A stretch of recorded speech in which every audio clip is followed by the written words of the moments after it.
And it'll be followed in by ranNon-runner on Free Wind, his final ride in a Royal Ascot group race. Still another ride to come. No, two rides. This is the last group race. They're in the gate and they're off. A mile and a half ahead of them in the Hardwick Stakes, first run in 1879, and it will be Changing of the Guard who will stride on and claim the early lead, and ranNon-runner is going to put the mare Free Wind right at the back of the field. He's already conceded 6 lengths to Ryan Moore on Changing of the Guard through the very early stages. Now Pyledriver, first time on a race course for about 3/4 of a year, and he's really lit up. He is reefing and pulling, and he's just in behind in 3rd place as West Wind Blows has moved through on the outside of Changing of the Guard. Now, at the start, J McDonald put on a pair of gloves to try and get an extra grip on this very hot and sultry day, but at the moment he's having his arms extended in 3rd on Pyledriver, who really is keen and very happy to be back at the races, but he's not helping his chance here as they go around Swinley Bottom. Deauville Legend is racing in 4th place, then in 5th is Ardacan, racing on the inside of Free Wind, and it is now Grand Alliance who is at the back of the field. So they're racing on towards the halfway point in the Group 2 Hardwick Stakes, and it's West Wind Blows and Jamie Spencer. He's out in front by over 2 lengths now to Changing of the Guard and Ryan Moore in 2nd position. Still keen is Pyledriver under J McDonald in 3rd place. Deauville Legend and Danny Muscat in 4th. Ardacan, James McDonald in 5th. ranNon-runner, the white colours on Free Wind in 6th, and it's William Buick and Grand Alliance still at the back of the pack. They continue to climb, and they're racing now on towards the final half mile of the Hardwick, and West Wind Blows is travelling smoothly, much better than Changing of the Guard, who's already been pushed along by Ryan Moore. Pyledriver still keen on the bit, racing in 3rd. Free Wind now making a sweeping move around the outside in 4th. Deauville Legend is all tucked up but looking for racing room. Ardacan will take the scenic route round the outside, and at the back is Grand Alliance. They're in line for home. Changing of the Guard, the first off the bit, he's still there pitching. Pyledriver on the outside. West Wind Blows, however, still just has the lead. Danny Muscat is screaming for racing room of Deauville Legend, and he can't get it out. Free Wind has flattened out, and now as they enter the final furlong, Pyledriver noses to the lead. Pyledriver wandering under pressure on the far side. West Wind Blows is still there. Pyledriver runs across in front of the field, but it is Pyledriver who has won the Hardwick. To in 2nd, West Wind Blows, followed up by Changing of the Guard, Deauville Legend, Free Wind, and they were miles clear of Grand Alliance and Ardacan. Pyledriver at 7-2 has won the Hardwick. His trainers, William Muir and Muir Grassick, said that he'll come on for the run, that he might blow up, but he might only be 75%. If this is 75% of him, I can't wait to see 100% in King George Day. He pulled fiercely hard. He's won by a length and a half. West Wind Blows in 2nd, in 3rd, Changing of the Guard, and possibly unlucky in 4th, Deauville Legend, who was all tucked up, but he could never get out of bed. A first ever winner at Royal Ascot for J McDonald on Pyledriver. But my goodness, there were some heart-stopping moments. First up, he was so free in the race on his return from the long absence. Then in the straight, the stewards will have a look at it, Jason. What a remarkable horse this is, though. We saw the win last year where he snaked his way up the straight, where, it was left, right, all over. Watch PJ, pulls it through to his right, and he's going to duck immediately away. Now, he does straighten his range, but he pulls it through. Watch this for a duck. He's gone, oh my word, he's so hard to ride, and the problem is you're trying to get that extra gear out of him. Stewards will look at that. I don't think that they will turn it around, but because PJ is such an experienced rider, they'll think that possibly a little bit more anticipation on his part. Here he hits the front, and you can see the stick in his right hand, then through to the left as he ducked left. I feel sorry for PJ because he's all over the place. He's a little monkey, Pyledriver, so talented, but you can see he's quirky, he was keen, he then ducks and dives when he hits the front, but the ability is all there, and it's not easy, it is accidental. PJ's done everything he could to try and stop it, but like you say, could he have predicted it? Well, that's what the stewards are going to ask. That's tricky, though. Well, just when he pulls it through again here, I think that he should have known that he was already aiming that way, and I think he was quite clearly going to win anyway, wasn't he? Pulled it through and just maybe tapped him down the shoulder, because the horse is clearly reacting to when he is tapped behind the saddle. It happened really, really quickly underneath him, didn't it? But there he is. He can tell us about him snaking up the track. Well, PJ's already giving William Muir the latest debrief, but I'm going to jump in here if that's all right, PJ. Obviously, there's a bing bong. You can tell us why. Look, he's a horse that when he hits the front, he always runs around, you know. I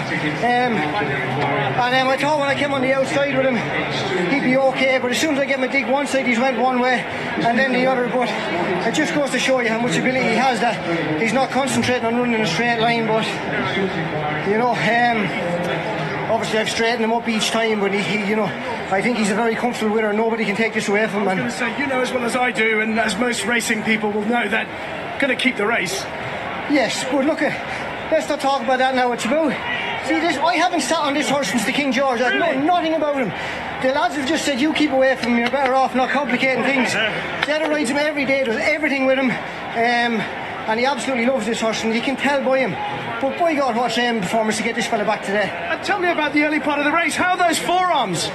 Yeah, when Ryan went forward, I thought I'm going to get into a lovely pitch, and he kind of relaxed for a bit. But as soon as Jamie came down the outside, we do know he's a strong traveller, and I was a little bit worried for a bit there, but I managed to get him back and got him semi into a rhythm. He was still doing a little bit too much for me most of the way around.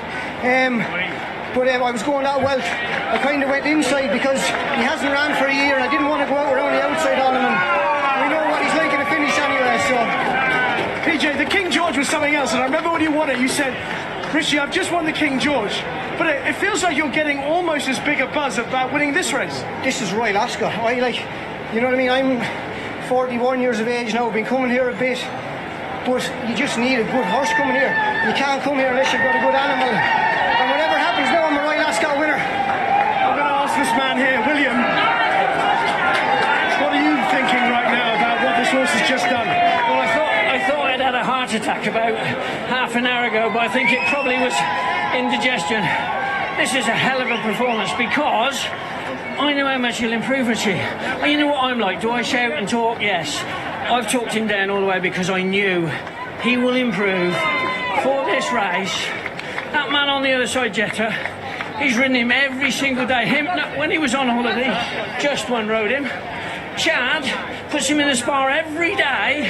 He's just in the spar, out the spar, in the spar. The work the boys have done, just phenomenal. My vet, I can nearly cry now. My vet has been sensational, because we couldn't find out what was wrong with him. But it all happened in Saudi, and it took us till now to get it right. William, I'm going to let you walk in and enjoy every moment of it. It's one that you won't forget. Fantastic stuff. Thank you. A serious bit of training this for a horse that's been off the track for 336 days. The King George winner, now a Hardwick Stakes winner.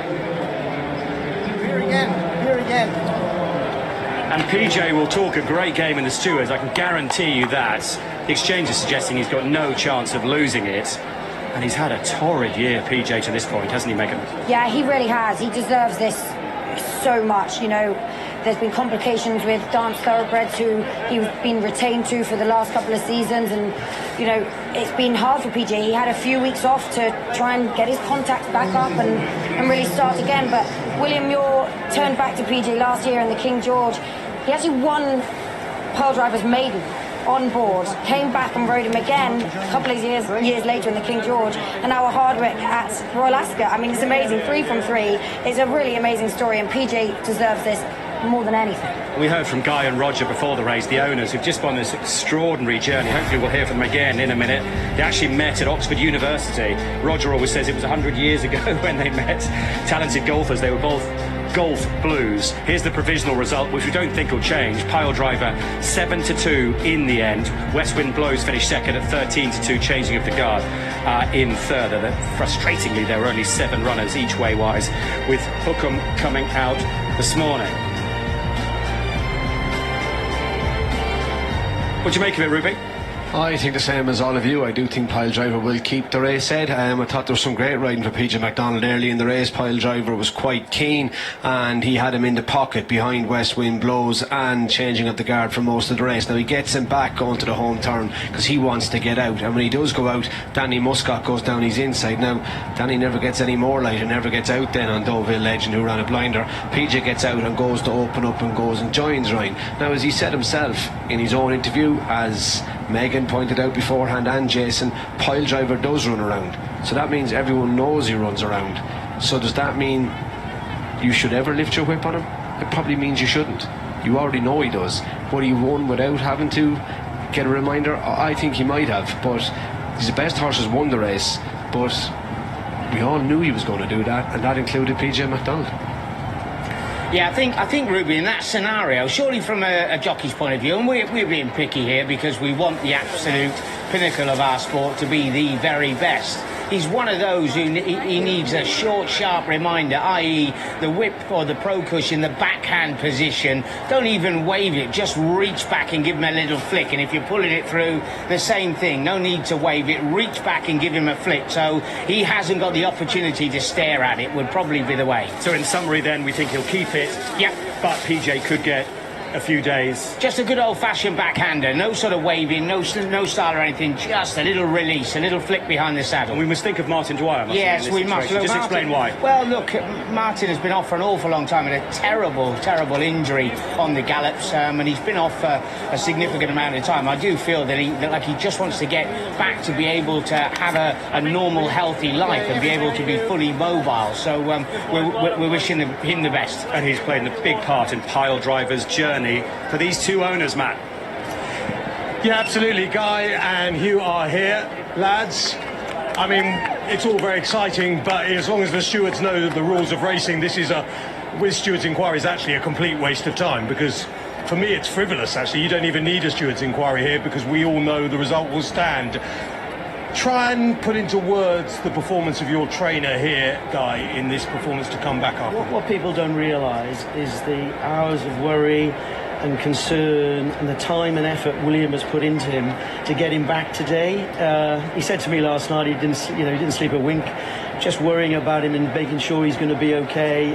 It's a phenomenal training performance. He said for the last month, 6 weeks, he's not going to be race fit. We go in here to bring him on. He thought he'd run well, but that didn't mean he'd win it. But that's fantastic, unbelievable training performance. It really is. And Roger, not all of our viewers on ITV know everything about all these horses. Just go right back to the beginning. This horse was meant to be a jumpet horse. He's now a Group 1 winner. Yeah, it's been an extraordinary journey. He's progressed, with each year. He's had all sorts of injury niggles. I mean, we very, very nearly didn't run him today. But William has done, as Guy said, a miraculous training performance, and we're immensely proud of the horse. And I think it just shows the viewers that, you can do this at home, because, we've invested $5,000 in a cover from Harbour Watch, and you can see the result in front of you now. Thanks ever so much, Roger. We're going to go and listen to the steward's inquiry, where I imagine, Ed, there'll be absolutely nothing for anyone to say. Just margin, but Mr. Moore was kind of outside him, so I knew he was there. I was rolling out to him, hoping my horse to get more competitive. We got close, but obviously I was aware he was there because we were offside. And then the winner does it every time. He's beaten them easily, and he one time he go left, one time he goes right. It's difficult for PJ, and I think there's nothing really much he could have done. He was expected to go head for the stands as he's done in the King George last year.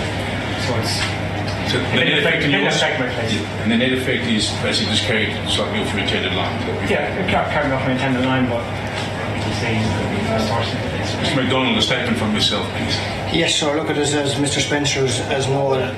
My horse has got previous.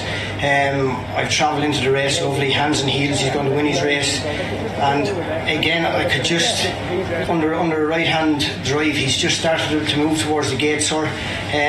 I've pulled my stick through into my left hand, and as I was pulling my stick through, I was trying to kind of get him back on an even keel at the same time, and then when I've made contact with my left hand, so he's just gone out from underneath me really quickly, and I've straightened him up, but he has swerved across the lads, but look, I've got to the front very easy, and he was running all over the place, so.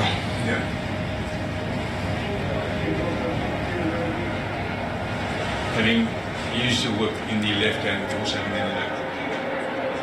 Ryan Moore not getting too involved in that stewards' inquiry. Fair play to Jamie Spencer, sticking up for PJ McDonald, basically saying I'm not sure what he could do.